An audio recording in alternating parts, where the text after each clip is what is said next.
General awareness वाला section नवीन है ना, क्योंकि 2018 का जनरल अवेयरनेस जो था वो लोगों ने बोला भी थोड़ा अटपटा भी आया, पर आपके मार्क्स उसमें काफ़ी अच्छे हैं, 41 right. Yes sir. Raw marks आपके 41 थे।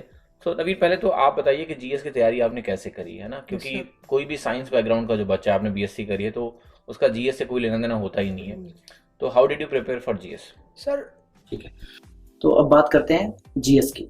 जीएस बहुत ही वास्ट है, बहुत सारे सब्जेक्ट हैं उसमें, फिजिक्स, केमिस्ट्री, बायो, हिस्ट्री, पता नहीं और कहेगा, बट स्कोर बहुत कम, 50 मार्क्स का, मतलब आउट ऑफ 700 ओनली 50 मार्क्स। तो कितना टाइम इन्वेस्ट करना है, ये बहुत बड़ा क्वेश्चन सबके दिमाग में रहता है, और इतना आसानी से जीएस याद भी नहीं होती जो बात है।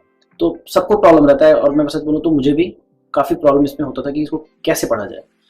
बट मैंने सोचा कि मैंने क्या किया कि एक लिमिट डिसाइड किया कि जीएस इतना ही पढ़ना है। वो कैसे पता चला? वो प्रीवियस ईयर से पता चला। तो सबसे पहले जीएस का अगर प्रिपरेशन स्टार्ट करना है तो आप 2 बुक ले आओ, एक लूसेंट ले आओ, लूसेंट जनरल नॉलेज, और एक किरण पब्लिकेशन का वो प्रीवियस ईयर पेपर। और आपको पढ़ने का तरीका मैं बता दूं कि पहली बार में तो कुछ भी याद नहीं होगा। आप लूसेंट उठाओगे, एक बार बस रीड कर लो। मान लो आपने मॉडर्न हिस्ट्री उठाया, मॉडर्न हिस्ट्री को आप बस एक बार रीड कर लो, from first page to last page जो भी है।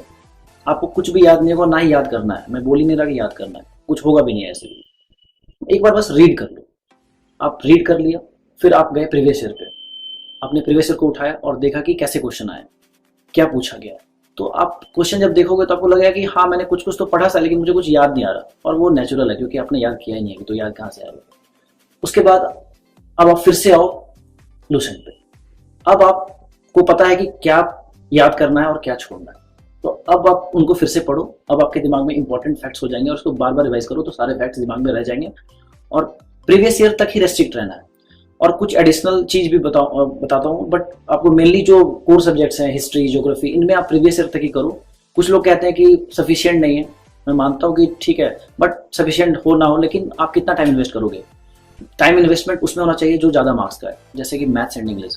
सबसे ज़्यादा टाइम इन्वेस्ट मैथ्स और इंग्लिश में होना चाहिए, क्योंकि वो बहुत बड़ा वेटेज कवर करता है, बहुत बड़ा वेटेज है उसका, जो कि आपका रिजल्ट को पूरा बदल सकता है। तो इसलिए इसमें रेस्ट्रिक्ट आपको प्रीवियस ईयर बताएगा कि आपको कहाँ पे रुकना है। हाँ, एक चीज़ और जो मैंने गलती की जीएस में, मैंने करंट अफेयर्स पे बिल्कुल भी फोकस नहीं किया। बहुत बेसिक सा करके गया था, नॉर्मल यूट्यूब वीडियो से latest award, latest sports trophies, ये सब करके गया था। तो और आप इट्स हाई टाइम कि आप करंट अफेयर्स को एक सब्जेक्ट, एक मतलब एक जीएस का एक पार्ट मानना शुरू कर दें। नहीं तो जनरली लोग इग्नोर कर देते हैं, लेकिन अब बहुत क्वेश्चन आ रहे हैं जी, अब बहुत क्वेश्चन आते हैं करंट अफेयर्स से। तो करंट अफेयर्स को कवर करने के लिए आप ज़्यादा इधर उधर जाने की जरूरत नहीं है। मैं बस 2 सोर्स बताऊंगा। एक ग्रेडअप ऐप, सबको पता होगा, अगर नहीं पता तो आप जान लें। ग्रेडअप ऐप होता है, वो मंथली कंपाइलेशन देते हैं, वन लाइनर, वो डाउनलोड कर लो। वहाँ से थ्योरेटिकल पार्ट जो वन लाइनर करके होगा, वो 1 महीने का 25-26 पेज का रहता है। यहाँ से थ्योरी पढ़ लो, और जीके टुडे ऐप आता है, उसमें कुछ सेक्शन में चले जाओ, और हर महीने में करीब 250-260 क्वेश्चन होंगे। आप इन दोनों को ही करो, लेकिन अच्छे से करो। लास्ट 6-7 मंथ्स का करंट अफेयर आपको करना है, इन दोनों सोर्सेज से करना है, इससे ज़्यादा कहीं जाने की जरूरत नहीं है, लेकिन इसको करना ही करना है, क्योंकि करंट अफेयर्स का वेटेज बहुत ज़्यादा बढ़ गया। कुछ पॉइंट में और ऐड करना चाहूँगा जीके को लेकर। जैसे इस साल जो जीके का पेपर आया, क्योंकि मैं बच्चों से काफ़ी इन्वॉल्व था अभी एग्ज़ाम के टाइम पे, तो बड़े सारे ऐसे क्वेश्चन आ गए जहाँ पर उन्होंने जो पड़ोसी देश हैं हमारे, उनके बारे में बड़े सवाल पूछ लिए हैं। जैसे कि भूटान का नेशनल फ्लावर कौन सा है, ठीक है। तो काफी वेग क्वेश्चन कौशिक इस बार सुने, मैं अपने शायद इस बार के एग्जाम के रिव्यूज इतने नहीं सुने होंगे। तो जीएस का ये इनका बिल्कुल सही है कहना कौशिक का, कि बहुत वेग है, मतलब you can not prepare everything in GS. तो उसके पीछे बहुत ज्यादा भी नहीं भागना है, आपको कहीं ना कहीं ये भी देखना है कि जो रिटर्न ऑन इन्वेस्टमेंट है, जो आपका टाइम एक लिमिटेड है, उसको कितना इन्वेस्ट करना है, राइट। तो हम लोग ये भी देखेंगे अभी कि क्या एग्जैक्टली कॉम्पोजिशन था, जब एग्जैक्ट पेपर आएंगे सामने पूरे के पूरे, तो हम लोग उसको रिव्यू अलग से करने की कोशिश करेंगे कि आपको प्रिपरेशन में क्या अलग से करना चाहिए। बट हाँ, ये बिल्कुल वैलिड चीज है कि आपको टाइम को जुडिशियसली मैथ्स और इंग्लिश पे ज्यादा लगाना है।